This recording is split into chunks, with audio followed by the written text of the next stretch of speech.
Happy holidays, everyone. Welcome to our December forum series. Oh, I can't see any of you other than the speakers, but I know you're all out there. Welcome. It's just really great to have you via Zoom, this magical ability to have virtual meetings. We have a packed agenda today. It's going to be incredibly good. First off, I would like to welcome Julie Hoy. She is the owner of the fantabulous Geppetto's Italian restaurant here in Salem. And they have both takeout and delivery available right now for those of you who are hungry for a little spaghetti or linguine or whatever. Anyway, I'd like to welcome Julie this morning.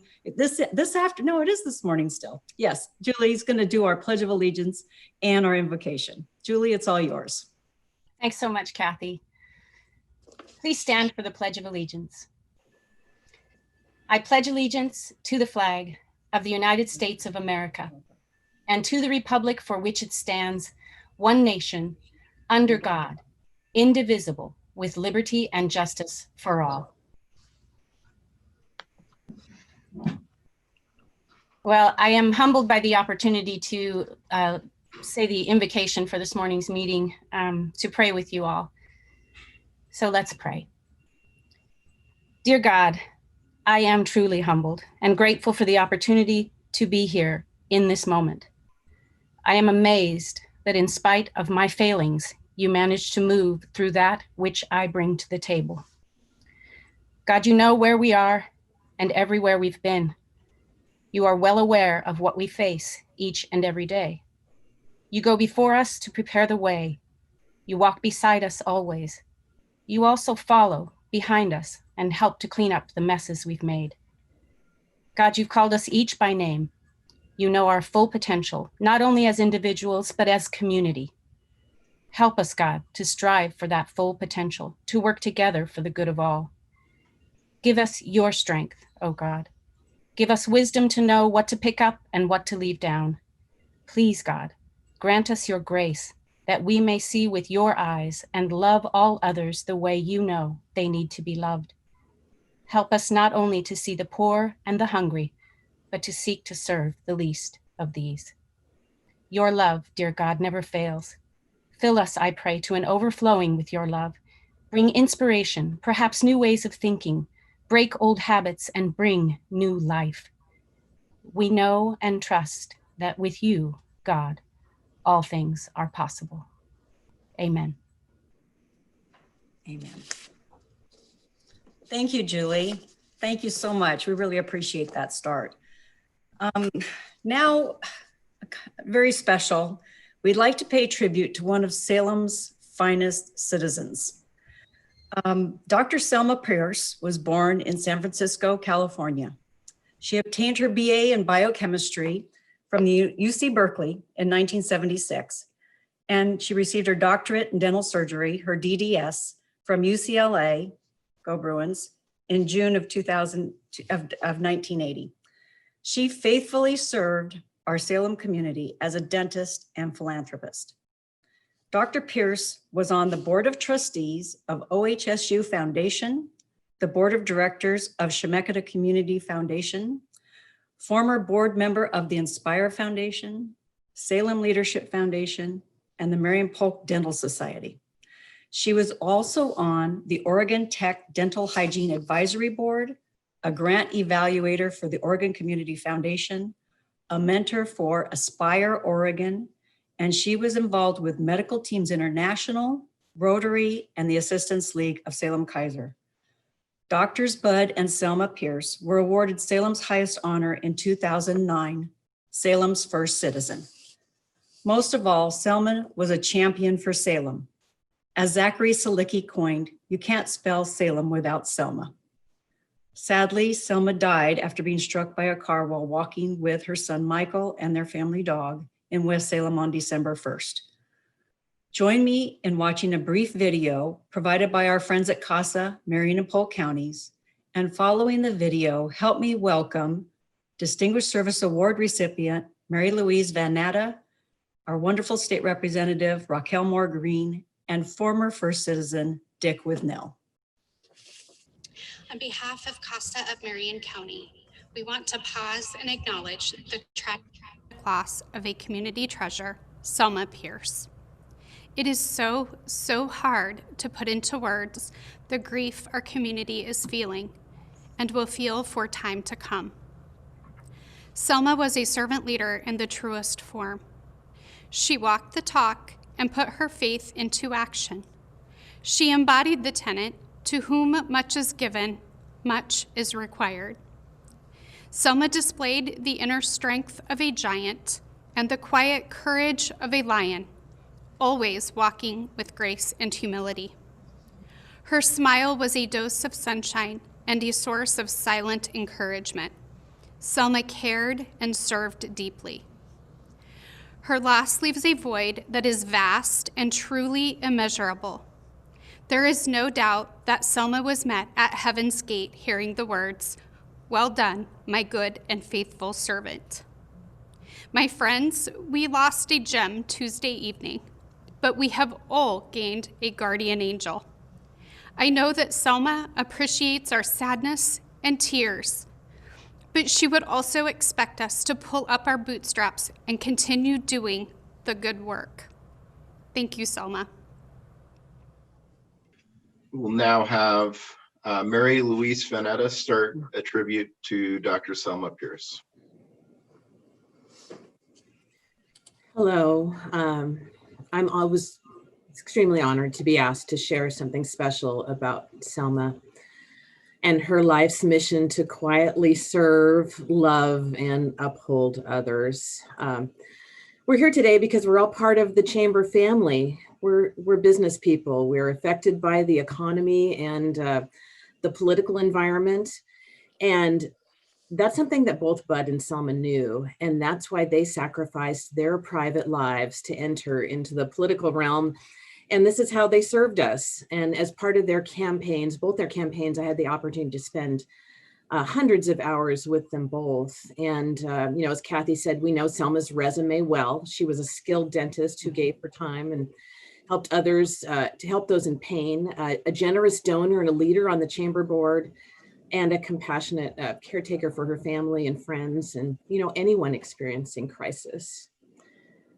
With her sudden and tragic passing, you may ask yourself a lot of questions. I know I did.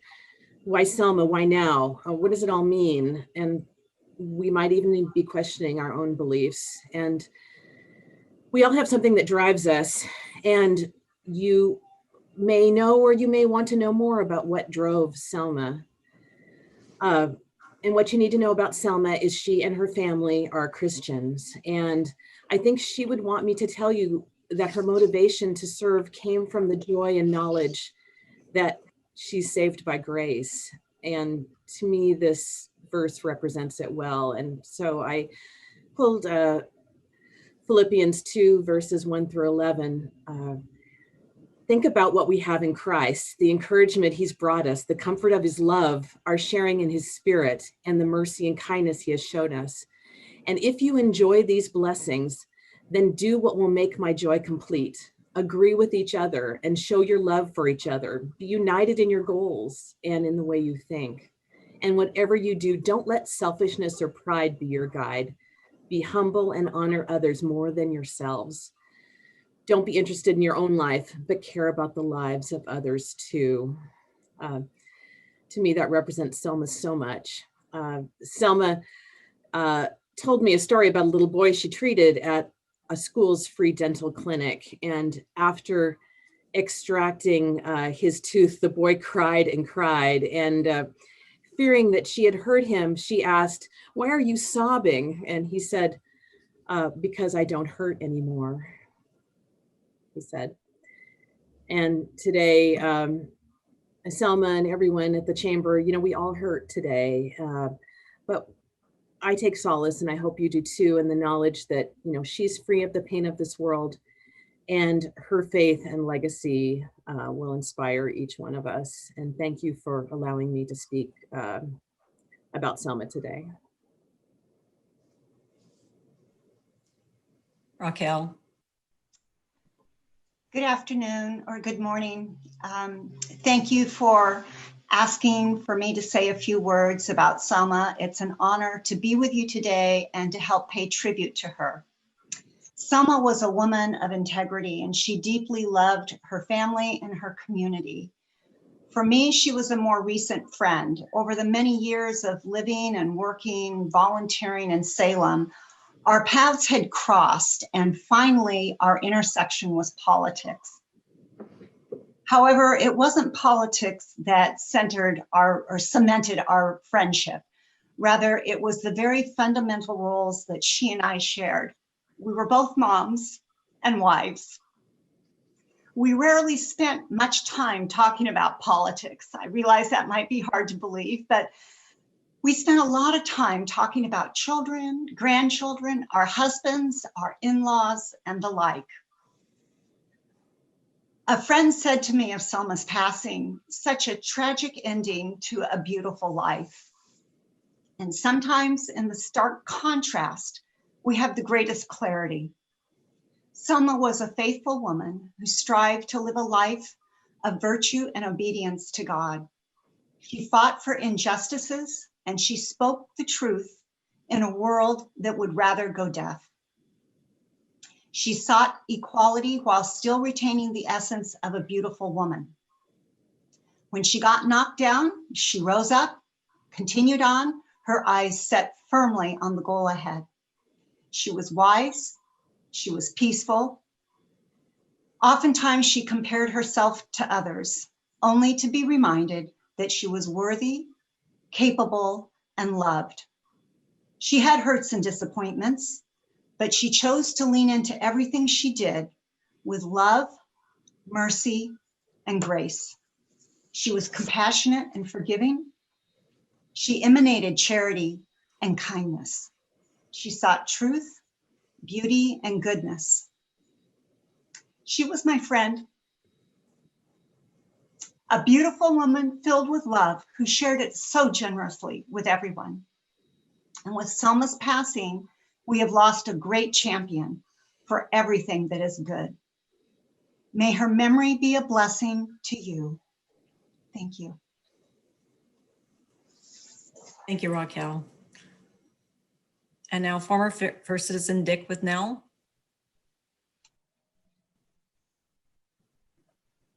Well, hello, everyone. And Mary Lou and Raquel, that's really nice comments that you made by Selma.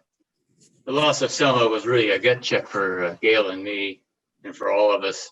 You know, at my age, you experience loss of life. However, we had just had dinner with the Pierces to talk about Bud's possibility of running for governor again. And a few days later, she's gone. Selma Pierce was the real deal. When the chamber announced the 2009 First Citizen, it was a bit unusual. Normally it's for one person, not with the Bud Selma duo. They were treated as equals. You know, Selma was really the quiet one when she spoke, and wisdom was delivered. I remember the old E.F. Hutton ad, when she spoke, everyone listened.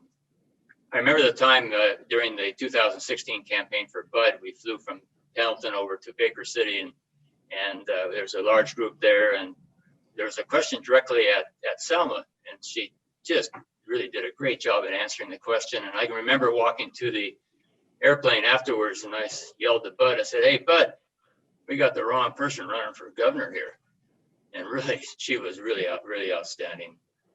You know, I carried from me, many of you have heard me say this, I always bring this out during chamber meetings and stuff, but the people who have gone before us, you know, I think about Larry Epping, Bill Fry, Brian Johnson, Mike McLaren, Jim Ryman, Orville Roth, Jack Scott, Jackie Winters. Now I'll be adding Selma to that list. People who have just made this community so much better than it is. You know, you may be curious on what is the reflection of Bud at the loss of Selma. And two individuals, it was evident by the communication with one another. I'd like to share that with you. A person emailed Bud and said, "Thinking about you this morning, and I wish I could make it better. Good news. I know someone who can." And Bud answered, and Bud doesn't wear his faith on his sleeve, but listen to the powerful response. Thank you, he said. The power of my Lord and the living Selma are just starting to penetrate the terrible and dense darkness, and light always overcomes the darkness. The prayers of so many have stirred the Lord, and the doors are opening to open up a new human life without Selma by my side. Thank you for your friendship and love. I've used this quote before. Helen Keller, was born blind and deaf, and she was the first person with those handicaps to graduate from college with a bachelor's degree. She was asked that what would be worse than being born blind at death? And her answer was this: to be born with sight and not have a vision. Selma Pierce had that vision for Mid-Willamette Valley. She had that vision for the underserved in the Mid-Willamette Valley. Let's honor Selma and the life that she lived with that vision. Thank you. Thanks so much. I really appreciate the video from CASA, Mary Louise, your comments, Raquel, yours, and Dick, yours as well. Selma truly is a diamond citizen in our community and will be sorely missed. All right, let's move on to something a little lighter. That is our Spirit of Salem Award.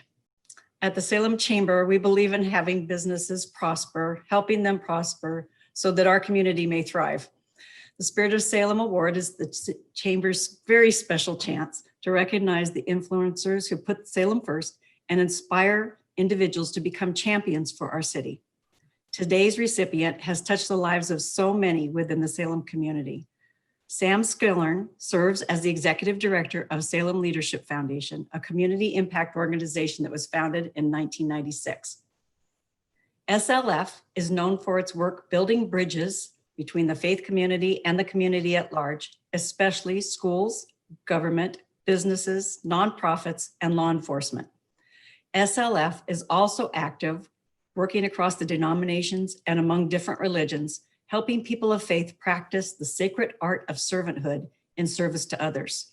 The CAN, Churches as Neighborhood Centers program, is SLF's most prominent initiative.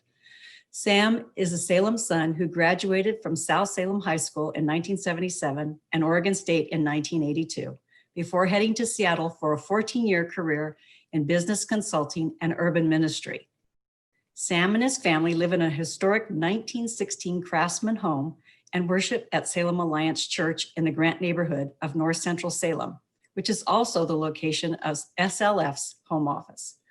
Church at the Park and the Salem for Refugees are incredibly impactful programs within the Salem Leadership Foundation family. How many of you have attended a fancy dessert? Or the art of neighboring, simply put, getting to know the people and families on your block. Sam serves on the Marion County Children and Families Commission and the boards of CASA of Marion County, Willamette Heritage Center, and Isaac's Room, Ike Box. He is a founding board member of Family Building Blocks and Family Promise Interfaith Hospitality Network. He also chairs both the Grant Neighborhood Association and the North Neighborhoods N2 Community Progress Team, CPT. In March of 2005, Sam was honored with the Distinguished Service Award by the Salem Area Chamber of Commerce. This recognition only further fueled Sam's leadership within Salem's community. An eternal optimist, Sam serves as one of Salem's premier gatherers of spiritual and thought leaders. Neighborhood by neighborhood, the Salem business community is blessed to have Sam linking churches and community, a place where everyone has a seat in the communal congregation. Please help me congratulate Sam Skillern, our Spirit of Salem Award recipient. It's all yours, Sam. Well, thank you.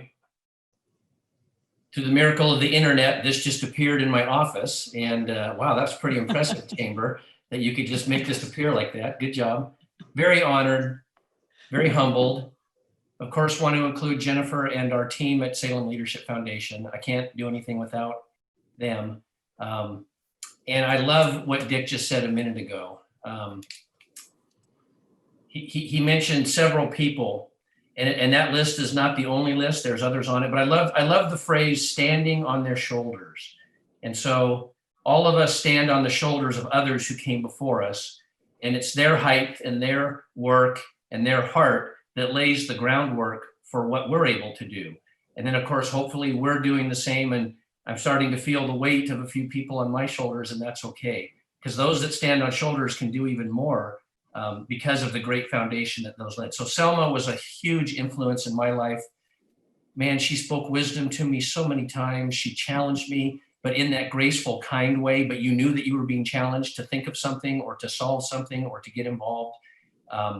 She was on our advisory board at Salem Leadership Foundation for years and was just such an effective advisor, a kitchen cabinet advisor in that role. But she joined our board about 1.5 years ago and became our board secretary. So like all of you, we are really, really feeling the loss. But if there's one thing I could share today, and I'm going to stand on Dick's shoulders and piggyback what he said, is that there's just been incredible people who've come before us, and we get to stand on their shoulders. And then everybody who's on this call and who's listening today, you also have been laying the foundation. You also have been building the platform. You have been mentoring, and you have been leading and serving. And I hope you're feeling the weight on your shoulders a little bit. And that weight is not a burden. It's an honor.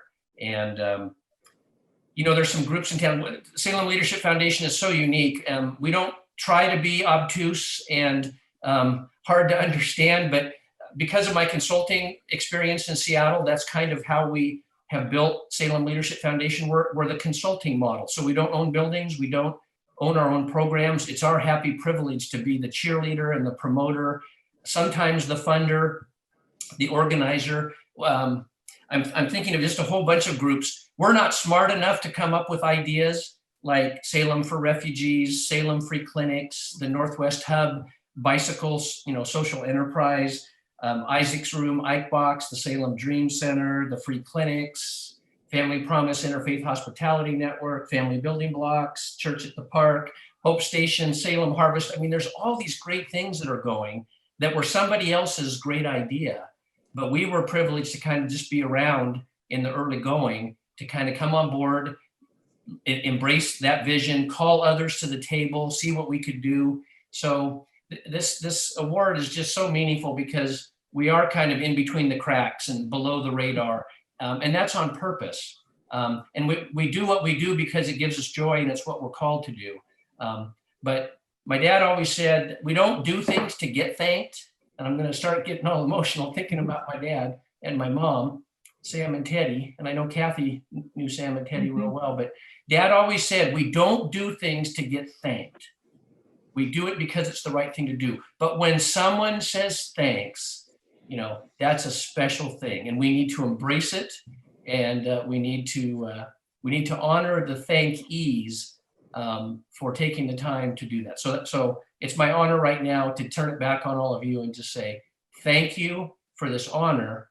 Even more, thank you for what you're doing, and keep it up. Keep it up. Advent blessings, Christmas and Hanukkah joy, and adios 2020. Amen. Oh, wow. Thank you, Sam. Oh, we love you. You know that. We love SLF. Thank you so much. And congratulations. Well deserved. All right. Now it's my honor to introduce Liz Henderson from MAPS Credit Union. The Salem Chamber has been blessed with a tremendous support from our local financial institutions. From Dan Penn to Mark Zook, MAPS has served in key leadership positions on the Salem Chamber Board of Directors, as well as in support of the Inspire Foundation. It's a foundational company backing the efforts of our educators and students within the Salem Kaiser School District. One of the most visible and impactful programs MAPS runs is having their satellite branches present in our local high schools, where students learn banking, finance, and customer service. Back to my old roots. I love that. As well as how to work and interact with their peers and with adults. When we are live in person for forum luncheons, MAPS has graciously sponsored the attendance of countless MAPS student employees at our Chamber Forum series. MAPS is a tremendous partner in our whole community. Liz Henderson is MAPS Director of Outreach. In that role, Liz promotes the benefits of MAPS credit union memberships through developing and maintaining business and university partnerships. She oversees community outreach efforts and university relations. She is passionate about working with the small locally owned businesses. Liz has a strong commitment to her community and is passionate also about making a difference in the lives of young adults and underserved populations. With an undergraduate degree in human services and a master's degree in business administration, she truly believes and lives by the credit union philosophy of people helping people. Please help me in welcoming Liz Henderson, Director of Outreach for MAPS Credit Union, our December Forum Speaker Series sponsor. It's all yours, Liz. Okay, good morning, everyone, and thank you for that introduction. Before I start, what a beautiful tribute to Selma, and huge congratulations to Sam. So well deserved. Like Kathy said, my name is Liz Henderson, and I'm the Director of Community Outreach for MAPS. MAPS, for those of you who don't know, is a local financial institution, or actually a not-for-profit financial cooperative, owned and run by our membership. For today's forum lunch, we'll be talking about really the economic impact of COVID-19 and getting some updates. And I thought, what could be more appropriate than talking a little bit more about the work that we've done with our local businesses and our local nonprofits. So I want to talk a little bit about that. First, in terms of COVID response, we have a nonprofit charitable arm of the credit union, the MAPS Community Foundation. And since the onset of COVID, we have helped 41 nonprofits and distributed just over $92,000 to those nonprofits who are serving on the front lines.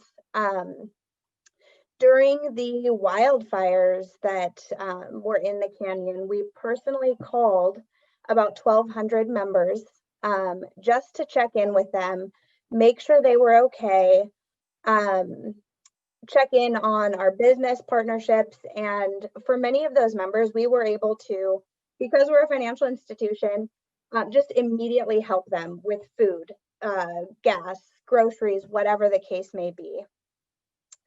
A little bit about our commercial department. We have been able to do $18.6 million in PPP loans.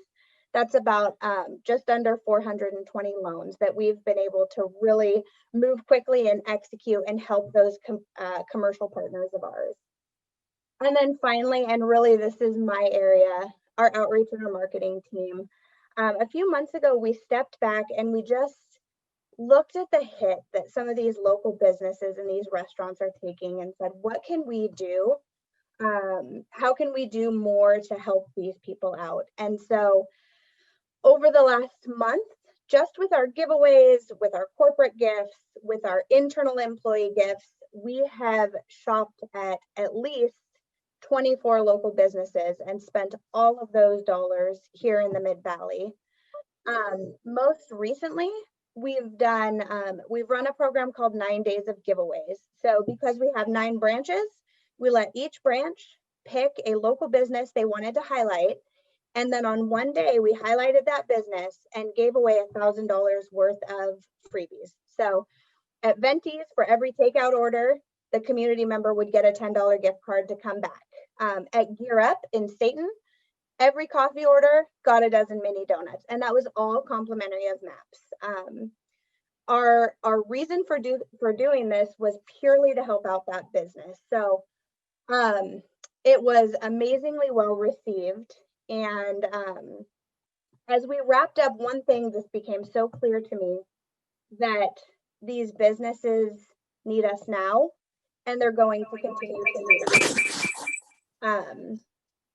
So again, we've made the commitment and we'll continue to make that commitment to back up our local businesses. And, you know, I could stand here and talk about MAPS all day. I'm a bit of a credit union nerd for those of you who know me, but I think the work that we do really speaks for itself. And our CEO said it best, actually in a meeting with the chamber And we were talking about our local give back, and he said, you know, that's just what we do. And that is what we will continue doing into 2021. And with that, I will transition and go ahead and introduce our guest speaker. Joshua Lehner is an economist with the State of Oregon's Office of Economic Analysis. He develops the quarterly Oregon economic forecast, including outlooks for employment, income, and housing. Mr. Lehner also acts as the state's de facto vice economist by forecasting revenues for the Oregon Lottery, Oregon Judicial Department, and state marijuana and tobacco taxes. Outside of work, Josh enjoys spending time with his wife and kids, traveling the state, and consuming Oregon's craft beverages. I like it. Mr. Lehner's economic research has been cited by Calculated Risk, The Economist, Financial Times, National Public Radio, the New York Times, the Washington Post, and other local media. Prior to joining the state, Mr. Lehner worked as a research analyst for a local economic development organization and published a paper on the border tax effect between Oregon, Washington, and Idaho. Mr. Lehner earned a BA in economics from the University of Colorado and an MS in economics from Portland State University. Given the devastating impacts COVID-19 has had on our state, nation, and world, the information Josh has to share with us could not come at a more relevant time. Today, Josh will be addressing topics such as the economic impacts of COVID-19, state forecasts heading into the 2021-2023 biennium, and the hurdles that we Oregonians face next year. Additionally, Joshua will be sharing how he believes the stage is set for a strong economic recovery in the months ahead. Please help me welcome our distinguished keynote speaker, Joshua Lehner, economist at the Oregon Office of Economic Analysis. Thank you.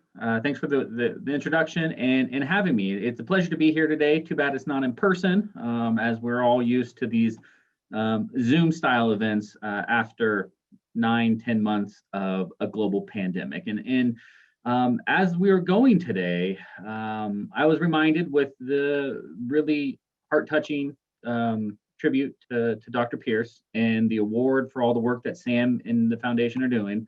That it's really organizations like yourselves and all the work that you put into the community that ultimately drives all these numbers that I'm up here at 30,000 foot view, looking down at an economy, you know, where our strong points and our weaknesses, what do we think opportunities are, and all this sort of stuff, right? But none of it's possible without that ground level work that you all do. So thank you for having me here. And I appreciate the efforts, and we'll talk about it. And I have relatively good news, right? We're in a nasty recession, or we're coming out of a nasty recession, the deepest on record, with, you know, going back to the Great Depression. That said, this cycle is really different, and I think, you know, right now it kind of feels like the conventional wisdom is that, you know, the glass is half full, if that. There's a lot of bad news right now with the raging pandemic. The number of hospitalizations and deaths, and you know, the small businesses that are at risk of permanently closing and the like, right? There's a lot of bad news right now. There's no doubt about that. And the next few months are going to be really challenging, and maybe even darker days ahead. But that said, starting a few months from now, I mean, you know, with the vaccination rollout, the pent-up consumer demand, the amount of savings people have in their bank accounts right now, just ready to go back to going out to eat and going on vacations and resuming these activities that have been suppressed. You know, at that point, it'll be for a full year. You know, I think the stage is set for some really strong growth in the next couple of years that make this cycle, this overall business cycle, much better, much quicker, much stronger than what we experienced in the last couple of business cycles, which is encouraging because coming out of the 2001 dot-com bust, you know, we had a double dip here in Oregon, and coming out of the Great Recession, we had, you know, this 7-8 year recovery timeline. It's some really struggling economic days in the expansion and the recovery path. And I don't think, as of today, knock on wood, we're going to face a lot of those same headwinds. And so this cycle is different. The trajectory of it is different.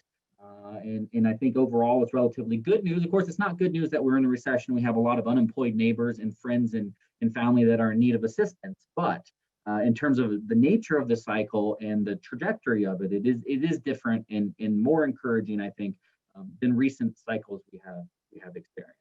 So first slide kind of gets at that, right? This is employment in Oregon by recession. The way you read these kind of charts that some of us economists will throw at you is you start in the upper left-hand corner at 0. This is how many jobs you had at the start of a recession.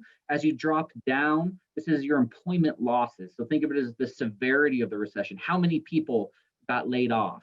As you work your way back up to the right, that's the recovery phase. You're adding jobs, but you're still below where you were. As you hit 0 again, that means you fully regained all of your lost jobs. You get above 0, you're at a historic all-time high for employment. And you can see recent cycles, recent decades, compared with the current one in red. And again, it looks nothing like past business cycles. It looks much more like a labor strike or a natural disaster when things just shut down overnight. You go from a strong economy to a terrible economy in a matter of days, if not a day. And then unfortunately, though, when you resolve a labor strike or you start to rebuild following a natural disaster, you basically get 100% of economic activity back overnight or within a matter of a handful of months.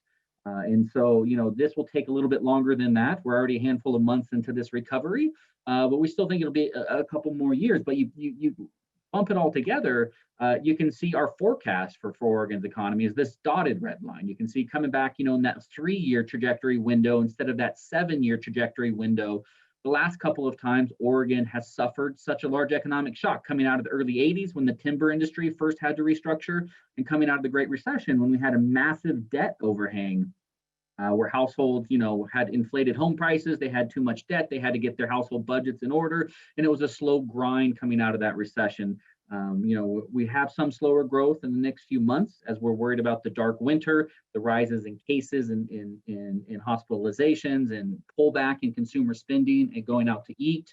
And things like that's really going to slow growth, maybe even send us down a little bit into a mild double dip recession. That's not our baseline forecast, but that's certainly within the realm of reasonable possibilities. But then a stronger return to growth as those vaccinations really ramp up. And once we kind of hit that herd immunity type number, probably next summer, the news is becoming more encouraging. Maybe it's earlier. We're assuming more late summer, early fall.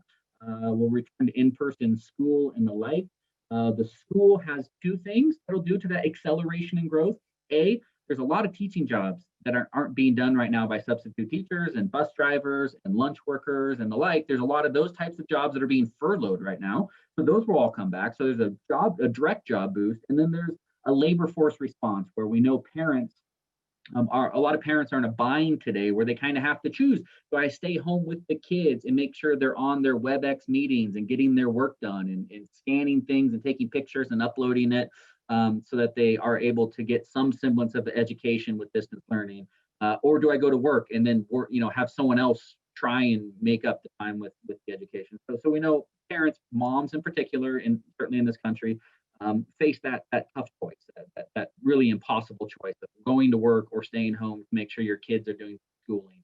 And so we'll get both of those. We'll get those direct education related jobs, and we'll get that labor force response where parents can go back into the workforce. And that will really accelerate growth and have a larger labor pool for businesses to hire and to expand here in the next, maybe hopefully in the next handful of months, but at least next fall is an assumption based in our current forecast. And we'll recover economically in 2023 all the way, which is a lot faster than what we've seen in recent cycles. At least that's the current thinking.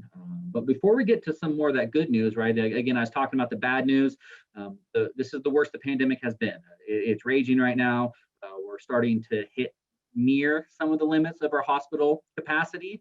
I know there's a number of hospital systems in the Northwest that are at 100% of their ICU beds are currently full and the like.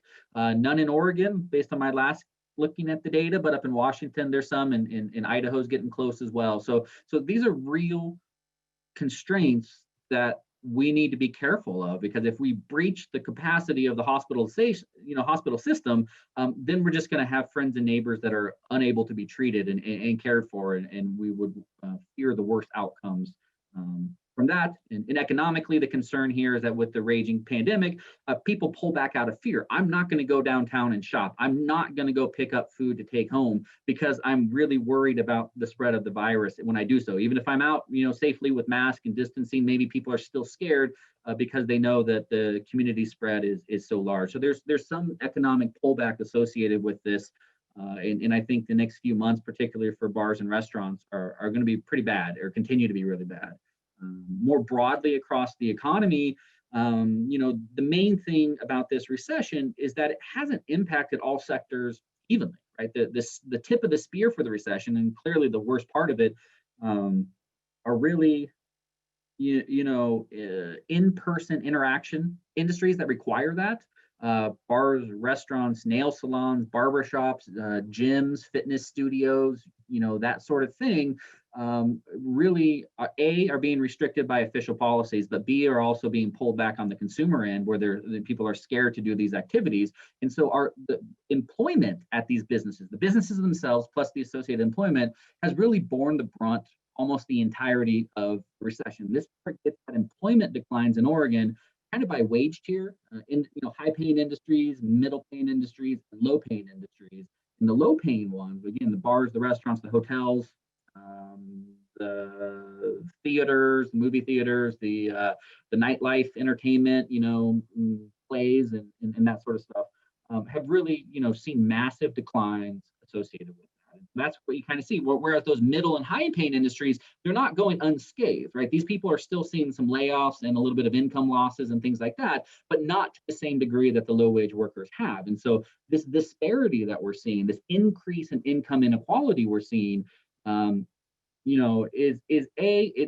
it's still relatively supportive of economic growth, right? If we're being honest about it, low-income workers, low-income households, they don't have a lot of money. They spend 100% of the money they have, but they don't move the needle as much in aggregate statistics because they have relatively less income. Whereas higher income households that are doing relatively well with stock markets and asset markets and home prices and like all that sort of stuff being at record highs, they account for an outsized share of overall economic activity because they have a lot more money, they have a lot more consumer spending, and the like. And so some of this distributional pain, right?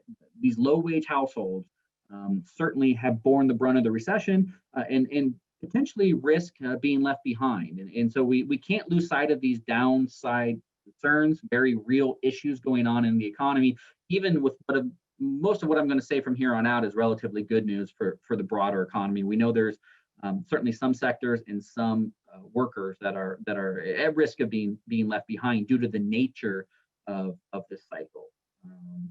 And one of the things we're trying to attain is well, how much pain actually is there in the economy? We know with the federal government support earlier this year, the one-time recovery rebates, the $1,200 per person, the $600 a week in expanded unemployment insurance benefits that lasted through the summer, at least the end of July.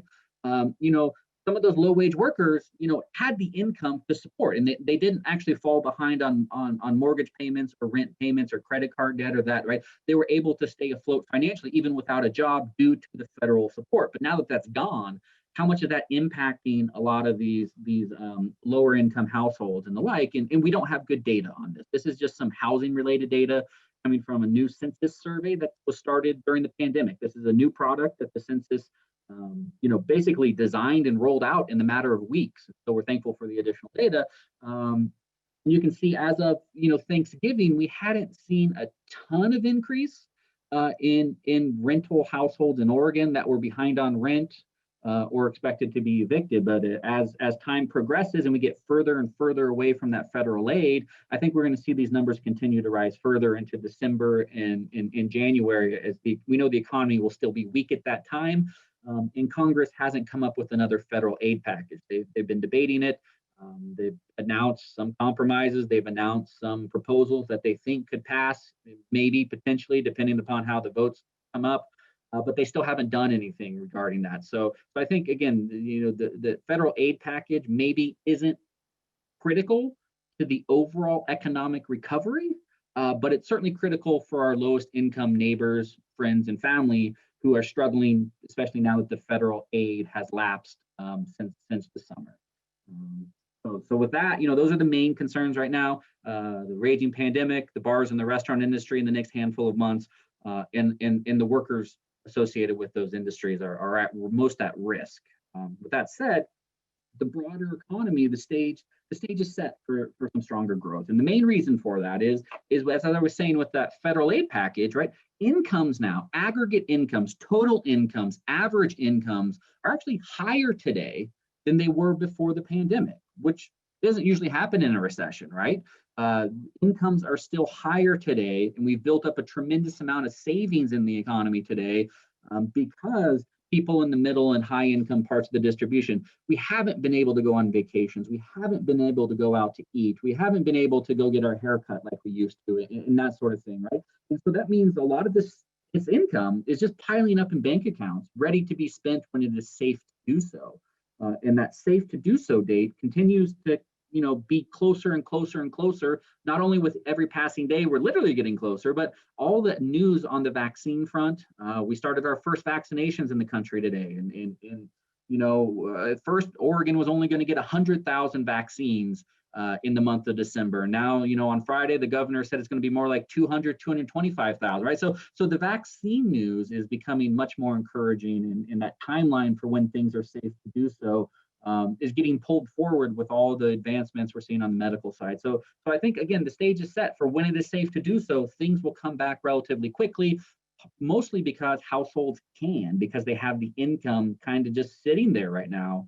And cabin fever is real. We know we're all itching to return to some semblance of normal activity, activities in our daily lives, and get our kids back to school and the like. But you can see here, even if we exclude that federal aid, even if we exclude all that federal assistance, that light blue line, income X transfers, they're just called transfer payments in the data. That's what the federal aid to people is called, as transfer payments, because you're transferring money from the government to the households. That is back, right? That light blue line is back to zero. It's a hair below zero, but it's awfully close. So economic related income has also gotten back to pre-pandemic levels. And just to kind of show you a comparison on this, this is the same sort of thing. We're comparing recessions. We're looking at US data because we don't have as good of real-time Oregon data, but the information we have is Oregon looks pretty similar to this. We get more Oregon data here in a couple of days. But you can see the chart on the left is that total income excluding government support. This cycle is different. It looks totally different. Incomes are higher now, almost a year into this cycle, whereas normally incomes are flatter down. The chart on the right excludes the federal aid. This is kind of baseline economic related income. The red line is a bigger shock, a bigger hit to the economy than what we saw last decade with the housing bust. But we're basically back, right? We've seen a strong rebound in activity. This recovery is not going to look like coming out of the housing bust, fortunately, which means it's not going to be a decade-long recovery timeline as well. And as I was saying, there's a lot of pent-up consumer demand. There's a lot of savings built up in bank accounts, again, largely among higher income households, because that's where most of the wealth and the income is, and where most of the spending occurs. And it's a combination of higher incomes, less consumer spending, and then also we're incurring less debt, right? If we're not spending money, we're not using our credit cards to the same degree, and the like. And so all this combined means there's about $1.5 to $2 trillion nationwide that is just kind of, it's literally sitting in bank accounts. I'm sure Liz can tell you about the local membership. I don't know. We don't have good banking data in real time at the local level, but this is money that's kind of just being weighted on. It's not being invested. It's not in the stock market. It's not being put in bonds or anything like that. It is literally sitting in bank accounts ready to be spent. So I think when this gets spent down in the months ahead, that is where the stronger recovery will largely come from. Of course, the risk there is that if people choose not to spend it, even when it becomes safer to do so in a few months, if we don't spend this money, it just kind of is a one-time bump in our personal savings. We just kind of sit on it until we have an emergency or something like that. Then the recovery will be slower. But I think one thing we've learned in the last 100 years is that you should never bet against the American consumer. Even in a bad situation like 15 years ago when we were incurring too much debt and getting out over our skis with the housing bubble, even in a time when we shouldn't, we still spend a lot. And so I think that there's good news here embedded in this, and that will drive a stronger rebound in consumer spending and business sales in a handful of months, and when it's safer. And the other reason why this cycle should be better and faster than the previous ones we've went through is that there were no large major economic problems associated with the economy up until about February.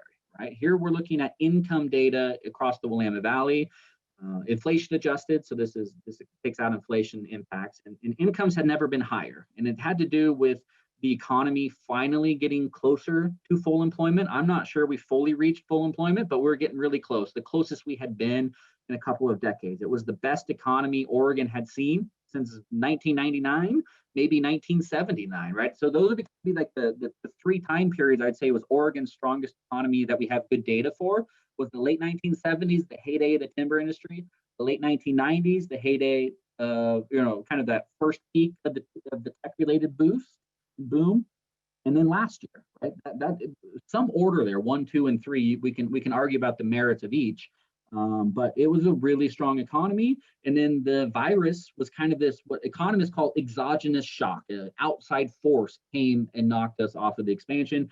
We did not have investment bubbles. We didn't have the tech bubble. We didn't have the housing bubble. We didn't have a major industry undergoing restructuring like we did in the 80s with the timber industry or the like, right? There was not a major economic problem that has to be overcome. The only thing that we really need to overcome is the virus and the health side of things. And then when that is done, then the economy should come back, as long as the amount of permanent scarring that happens between now and that point in time is relatively minimal. And that means business closures primarily, right? The biggest risk to the outlook is business closures, because it's one thing to see 100, 200,000 Oregonians out of work like we currently are, which is really bad news. It's another thing is if there's not enough businesses left over on the other side of the pandemic to hire all these people back. Even if some of that demand is there, it'll take time to kind of work through the business dynamics, business formation, new startups taking the place of places that had to close, and the like. And right now, this is another blind spot in our data. We don't have good real-time data on business closure, right? It takes a while for people to stop paying their taxes, or at least for the public sector and the number crunchers to realize, hey, they didn't pay their taxes in 9 months. They missed 3/4 of the estimated payments. They're not paying unemployment insurance taxes on their workers and the like. Maybe they've closed, right? It takes a little while to realize the damage that has been done in terms of business closures. And so right now there's some pretty bad headlines out there, depending upon which source of media you've looked at, right? Yelp has reported that 60% of restaurants have closed, and some other places have said 25% of small businesses have closed. And I think those numbers are really dramatic.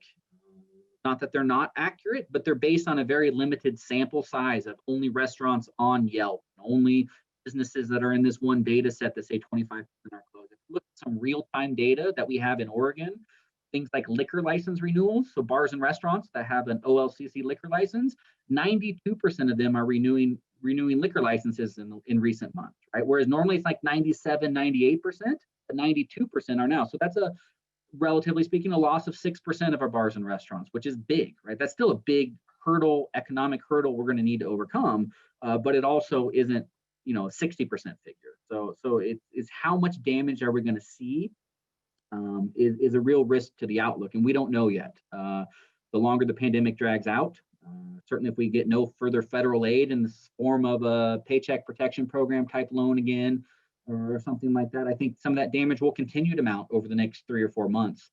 But so far, knock on wood again, that it hasn't been as large as we first feared. And part of that's just because you don't go into a recession and you close your doors the next month. It takes a while. You're draining your reserves. Maybe you're taking out a home equity loan to try and pay on the business side of things. And there's a lot of things that business owners try to do to stay afloat and manage through the crisis before you finally hang it up for good, because the numbers just don't work out. And so again, I think there's still some damage to come, but so far we're relatively encouraged that the damage hasn't been worse, at least at least not yet. And now on the flip side, we're talking, business closures are the risk, but in past severe recessions, again, the 80s and the housing bust, not only did we see a lot more closures, we also saw a lot fewer startups trying to take the place of those businesses that lost. So you kind of had the double whammy of more closures, less startups. It took a lot longer for the economy to recover as a result. Well, this time you can see it in the chart here. New startup activity is holding steady. It hasn't fallen. Maybe it fell a little bit in April and May, but it's right back up. And this is some permitting data from the Census Bureau for Oregon. If we look at actual business applications at the Secretary of State for Oregon, they show even stronger trends, right? And so we're not going to have, it doesn't look like we're going to have the double whammy. Yes, we'll have more business closures. There's still some more to come. We're really worried about that. But that startup level is flat, if not stronger as well. So that should aid in the recovery of the cycle, is that business dynamic is not exacerbated like it has been in some past. A risk to the outlook, another risk will be population growth. Oregon is a place that people like to move to in good times and bad, but people tend to follow job opportunities.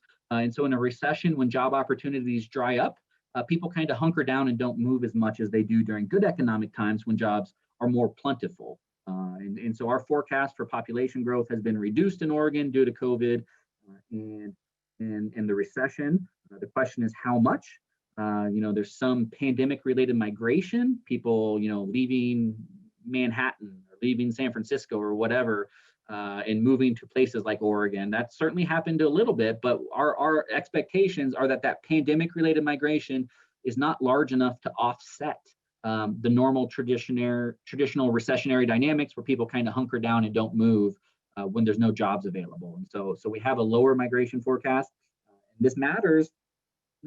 We're not trying to grow for growth's sake, right? That's not necessarily a good goal. What the population growth and the migration into Oregon really does is it provides an ample supply of mostly young, mostly skilled labor for local businesses to hire and to expand, right? That's the reason why Oregon grows faster than the US, is not just because there's more people moving here, so we've got to build more homes, we got to have more pizza parlors and breweries and all that sort of stuff we enjoy.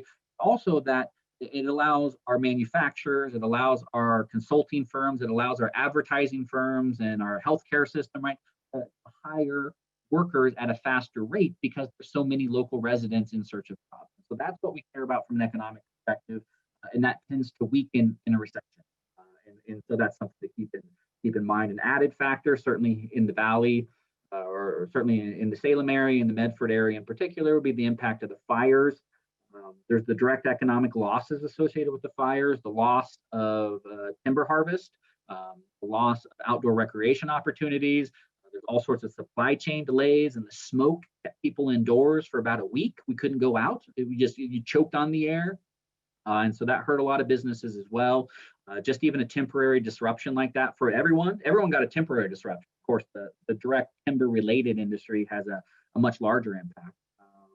That still has disruptions, and that there's a loss of business, loss of revenue, loss of jobs associated with the smoke keeping us indoors even for a relatively short period of time.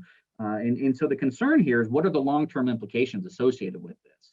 And if you look at some of the natural disaster research that's out there, it says fires have some of the largest migration impacts out of all types of natural disasters, whether it's flooding or earthquakes, or tornadoes and hurricanes, whatever it is.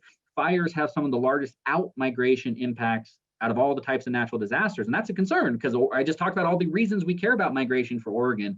And so if fires become more problematic on an ongoing basis over time, then that could certainly knock one of the stools out of Oregon's stronger economic growth, because people are afraid to move here for the fires. And so that's a concern, I think, for now.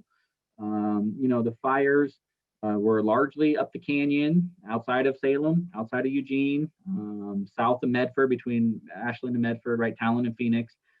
These are all places that are part of metropolitan statistical areas. They're part of parts of the state, parts of the country that had really strong economies prior to the pandemic, prior to the fires.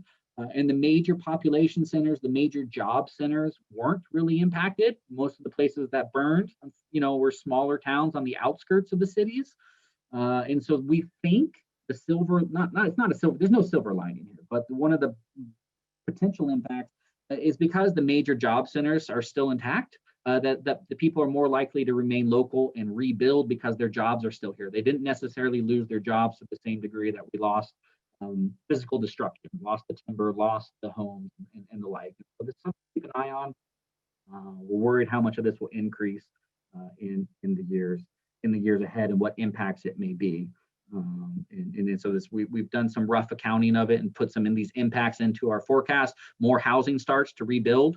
Not as many as that were lost because we're running into construction capacity constraints where we're going to have to take some workers out of Portland, out of Salem, out of Medford, and send them into some of these other rebuilding communities. And so we'll see reduced construction in Portland, but increased construction up the Santiam or up the McKenzie or what have you to try. So we're going to hit some supply constraints over the next couple of years as our communities rebuild.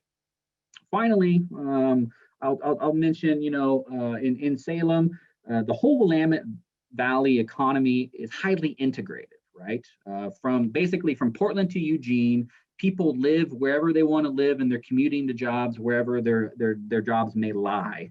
The chart on the left kind of gets at that, right? 1 in 5 local residents who have a job. So if you say, I live in Salem, and by here I mean Marion or Polk County combined, the two counties. If you live in Salem and you have a job, there's about a 22% probability that job is not in Salem. That job would be down in Corvallis or Albany or up in Portland, and maybe that's Wilsonville or Hillsborough or whatever, right? Like somewhere else outside of the local counties. And we see that throughout the valley. If you go to Albany, right, in Lynn County, about 1 in 3 workers in Lynn County, they live in Lynn County, but they commute over to Corvallis or up to Salem or down to Eugene, right? Like it's a highly integrated regional economy. In Salem, most of the workers are flowing north. They're flowing up to jobs towards Portland, less so going south, but there's some that do go south. And then migration into the area comes from local areas, right? Some people are concerned, not concerned, but some people say, as Portland becomes more unaffordable and people are getting priced out of Portland, it's spreading their housing problems across the broader region. And so they're moving south in search of more affordable housing opportunities. That's not really borne out in the data, to be honest. More people move from Salem to Portland than Portland to Salem in 8 out of the past 10 years. So only 2 out of the past decade, 2 years in the past decade, have more households move from Salem to Portland than Portland to Salem. So the flows are generally north. The flows of migration within Oregon are generally from the more rural areas to the Willamette Valley, largely to Portland. But if it's not to Portland, it's to Salem. Salem's kind of the number 2 on that list of where people are moving within the state of Oregon. Of course, Bend is an exception. Bend, for a number of reasons, Bend's an exception. But it's still, the flows are largely to the Willamette Valley, and within the Willamette Valley up into Portland as the migration flows within the state. There's not a ton of it heading back south out of the largest regional economy within the state. Most of the population, most of the home sales, most of the moves you see, moving trucks you're seeing going up and down your neighborhoods, they're local. They're local folks moving apartments, local folks buying and selling homes. And then, out-of-state movers, of course. Oregon is a big, attractive place. A lot of people moving north from California and west from, other states, primarily west of the Rockies, moving into the area. That's where a lot of our new neighbors are coming from. The pattern might shift during COVID, but, for the data we do have, seems that these big patterns that we normally see are relatively similar. And with that, I'm out of time. I have way too much material. I apologize. Here's my contact information. I'm going to post some additional of this information on our website. You can see right there, OregonEconomicAnalysis.com. My email, my phone number. I'm always happy to chat. Please reach out, send me a text, give me a call.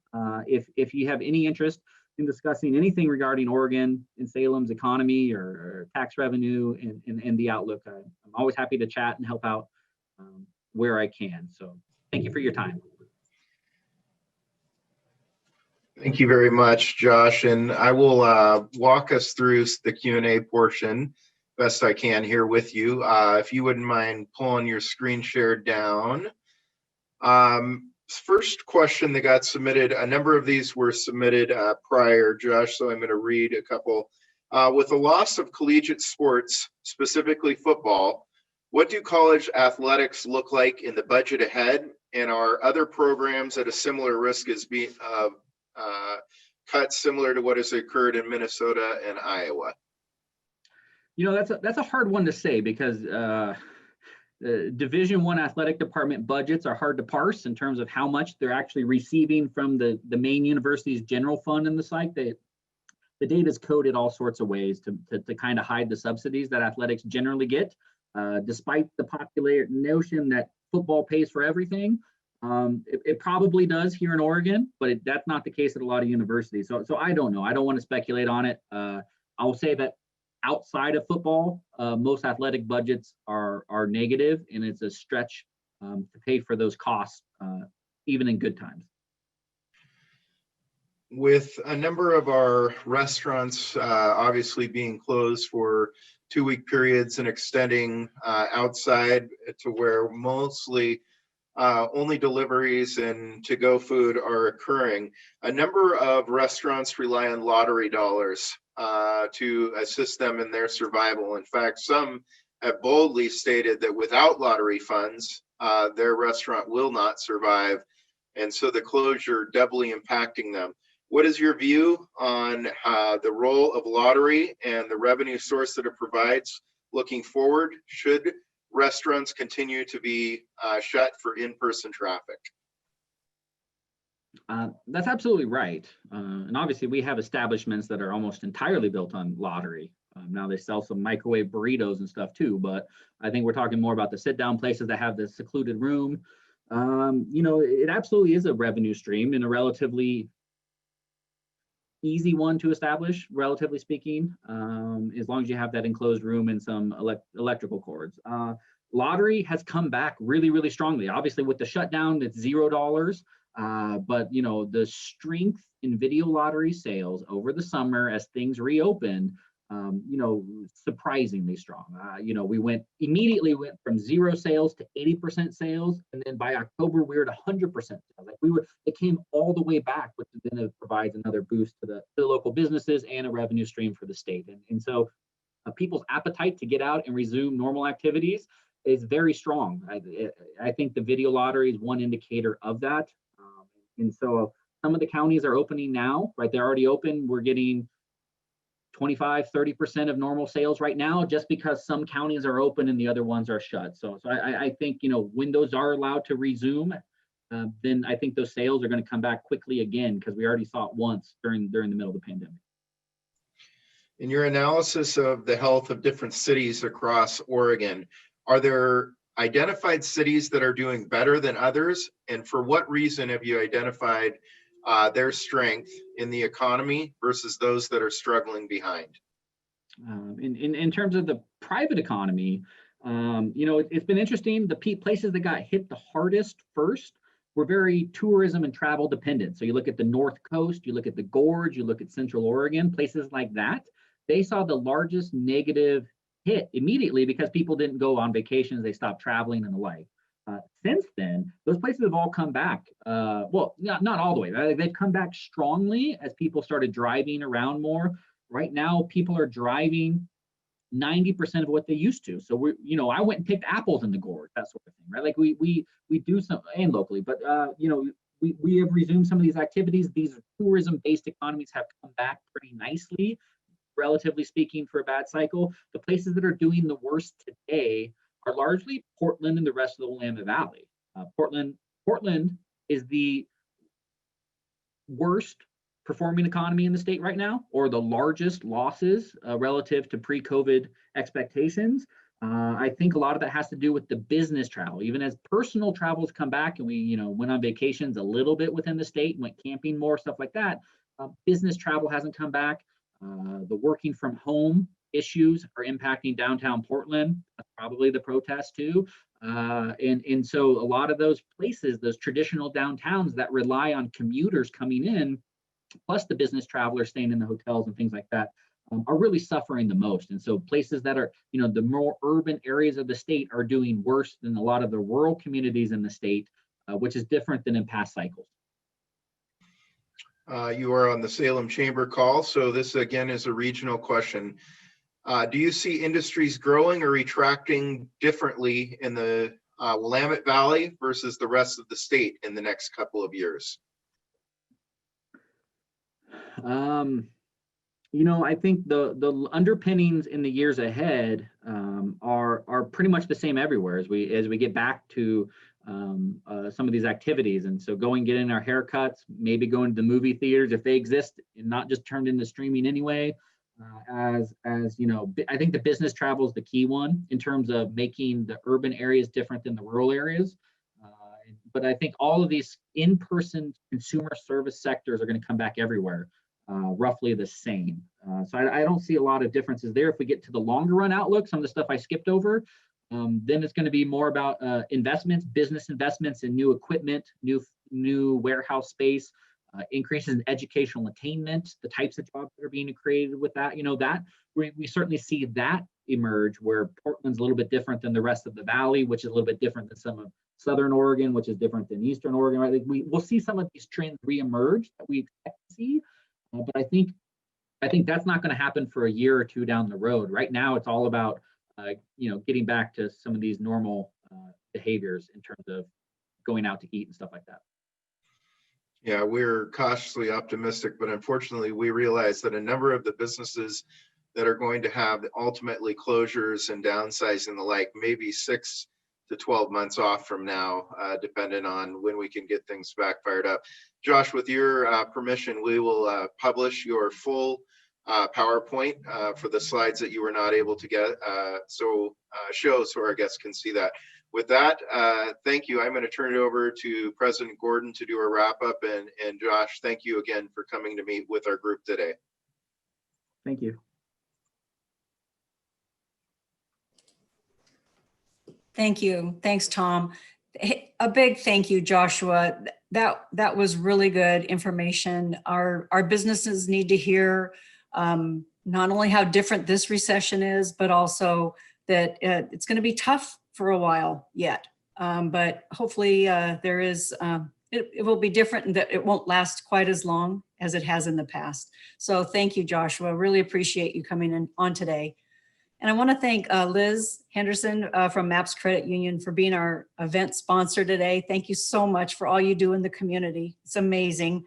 And to our community voices who paid special tribute to Selma today, to Mary Louise, Raquel, to Dick, to Casa, thank you so much. And to Julie from Geppetto's Italian Restaurant, thank you. And congratulations, Sam. Awesome, awesome, awesome. Our next forum is January 11th. So put this on your calendar. January 11th, Congressman Kurt Schrader will be with us to talk about what's going on. And I just want to wish every one of you a very happy holiday season. Remember to shop local, to visit your local restaurants as best we are able. And that means going and picking it up yourself if you have to. And looking forward to seeing each and every one of you in the next year. Have a great afternoon.